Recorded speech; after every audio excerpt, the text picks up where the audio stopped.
Epic had distanced themselves from the id Software and 3D Realms shooters in some regards with the release of Unreal. But in 1999, they got closer to new formulas that other games had been experimenting with. As a result of the competition with Quake 3 Arena, the name Unreal took on another meaning. Graphical accolades, gameplay energy and rhythm, a catchy soundtrack. It suddenly became a full-fledged franchise, easy to identify. In addition, Tournament was added to the title, meaning that the game was about something else. It was less about long, atmospheric, narrative single-player experiences, and more about gathering friends and taking advantage of its state-of-the-art game system, or doing it alone against its highly scalable AI.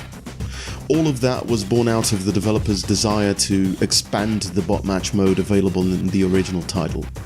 The game itself was supposed to be an add-on pack for Unreal, but Epic Games Vice President Mark Rain decided that a brand new installment would be a better idea.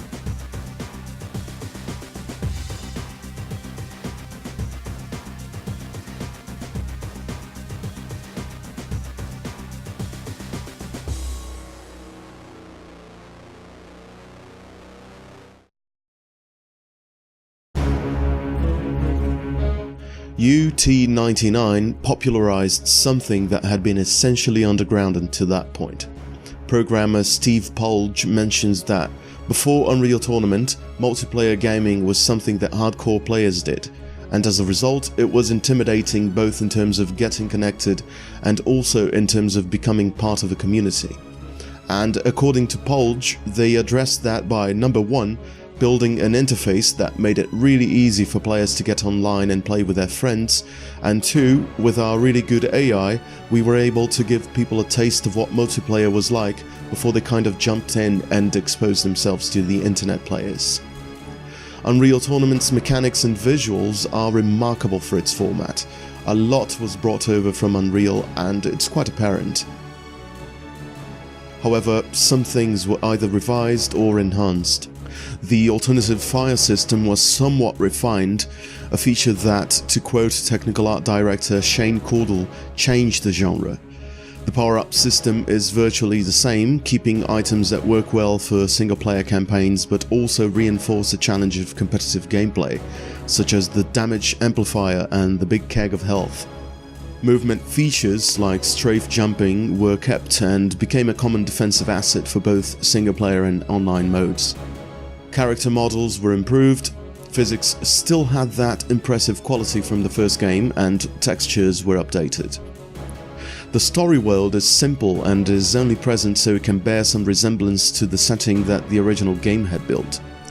The idea is that a war between humans and the Scar had been ravaging the Terran civilization, and miners who had been working for the Leandri Mining Corporation began rioting and killing the hell out of each other. Since mining was fundamental to the war effort against the Scar, the Terran government just had to do something about the chaos in the mines. So Leandri began to host fighting tournaments proposed by the government so that miners would find an outlet for their violence. The truth is that here, the story world has been moved out of focus, and reasonably so. All the information about it is provided in map text boxes or character text boxes, and sometimes borrows background lore from the first title, but presents new elements for the most part. However, bits of the single-player campaign and the concept of a tournament are the only story-driven form of contextualization, and serve as a warm-up for multiplayer matches. The variety of game modes and maps is arguably the main factor behind Unreal Tournament's initial notoriety. Besides the usual deathmatch and team deathmatch options, the game, along with Quake 3, popularized capture the flag and first-person shooters, and added domination and assault, two entirely new modes that caught everybody's attention, especially the latter. Assault splits the players into opposing teams, giving one of them objectives that the other has to keep them from completing. 7 maps were created for that game mode, so there is quite a diversity of layouts to explore and objectives to achieve. Speaking of maps, the rich variety of areas determines the high replay value of the many game modes. Some outstanding level design done by Cliff Bleszinski, Alan Willard, Elliot Cannon and others marked the success of the game, not to mention remarkable individual cases such as the Scar-themed DM Pressure map, with its brilliant pressure chamber trap, a tempting and hilarious aspect of its singular structure. This is a thorough game, starting with the main menu with its myriad options and customizable elements, from the heads-up display to different models for the player character. Its high programming accessibility enabled the development of several community mods. The Chaos UT mod is a testament to that. From guns to maps to physics to game modes, UT99 didn't lack in renewal. Perhaps its major downside would be its poor AI for team play, something that UT 2004 would improve considerably. But that's only apparent in game modes that require more sophisticated tactics or item management like Assault or Domination. In some, even such shortcomings in AI were not enough to spoil all the acclaim that the game received. The universe, the aesthetic, the mechanics, the sound. Here Brandon's music shines. If it wasn't clear enough in Unreal how unique and science fantasy-esque the soundtrack was, UT99's score, especially its main theme, made it clear and solidified the musical tone of the franchise. In fact, every major bit of game development was done so carefully that the game has actually enjoyed popularity for various reasons.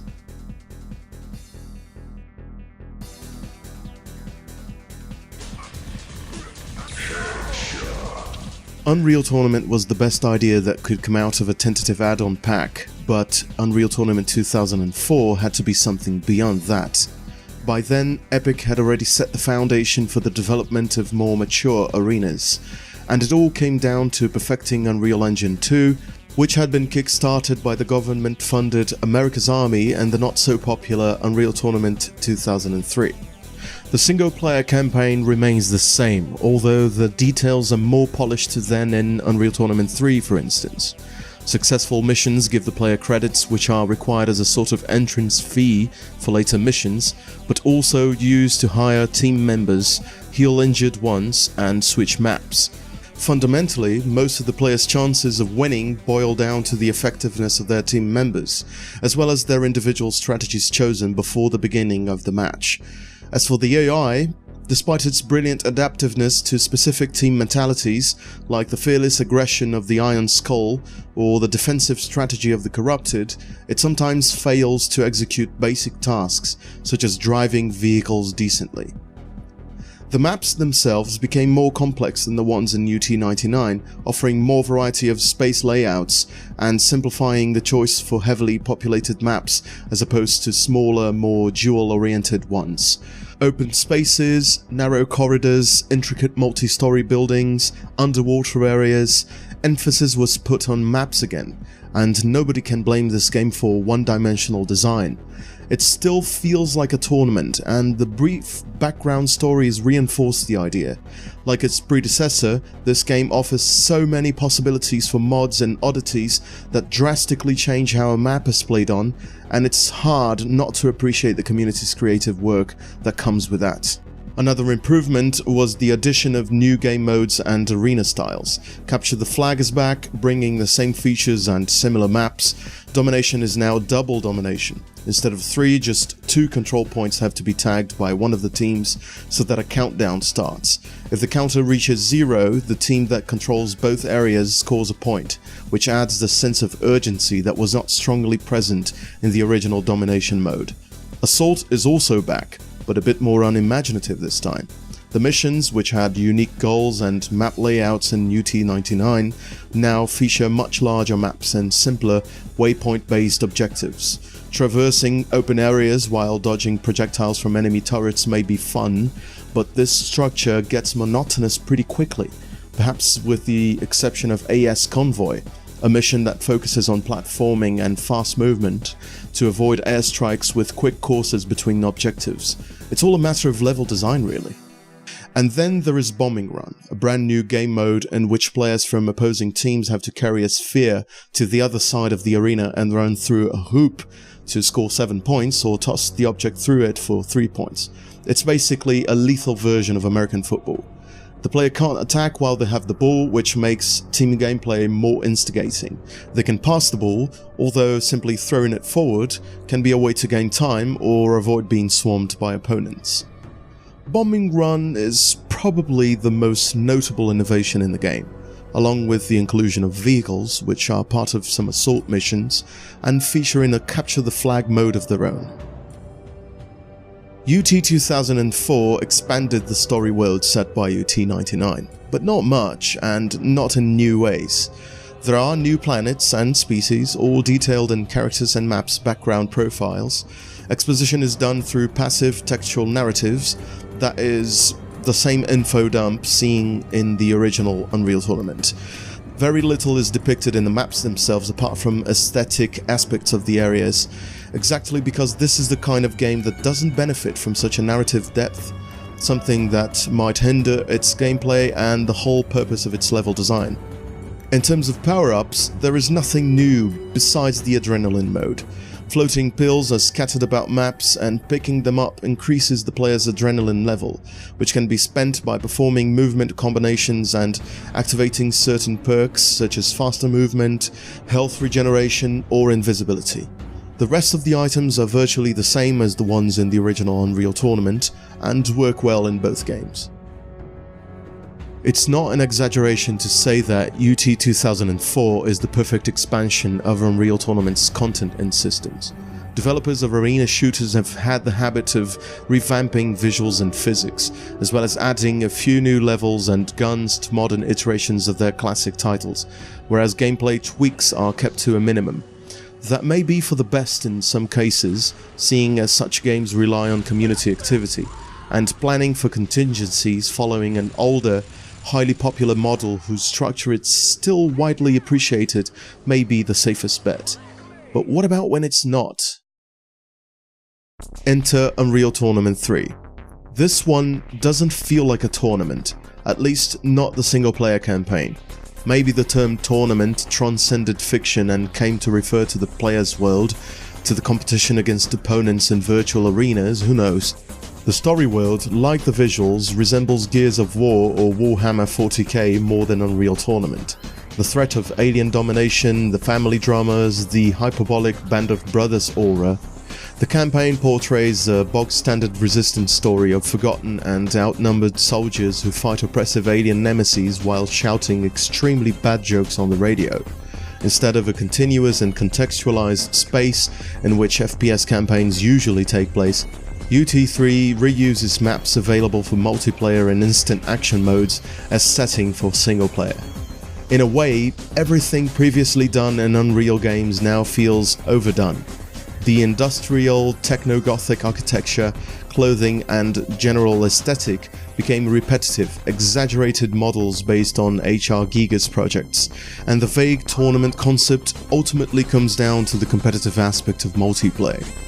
But despite all those problems, UT3 still offers the same fast-paced and satisfying gameplay, with improved visuals and exquisite physics. Vehicles make a comeback with refined drivability, and there are some very well-designed vehicle capture the flag maps to be played on. 10 years separate Unreal Tournament 3 from the latest and boldest installment of the series.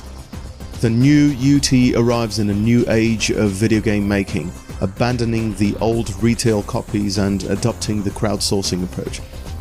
In an interview to Rock Paper Shotgun, Steve Polge said, "I think one of the opportunities we have with the large community of people who are participating in the design and participating in testing and development is to be able to iterate and prototype on a much larger audience than we did before."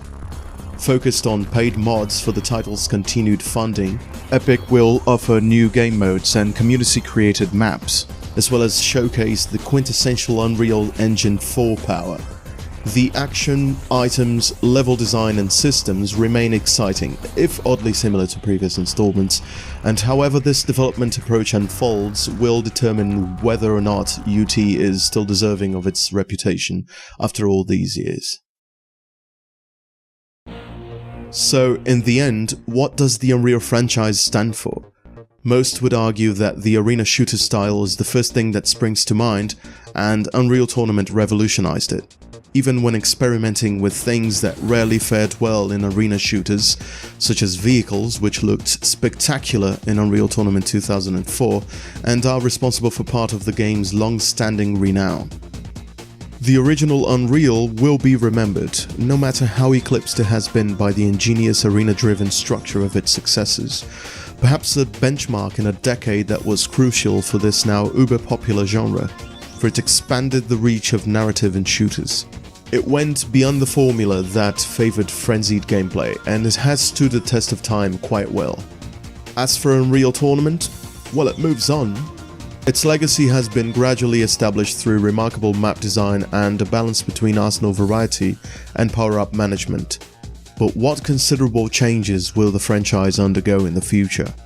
When new iterations come along, will they be adaptive enough so the name Unreal can keep being relevant?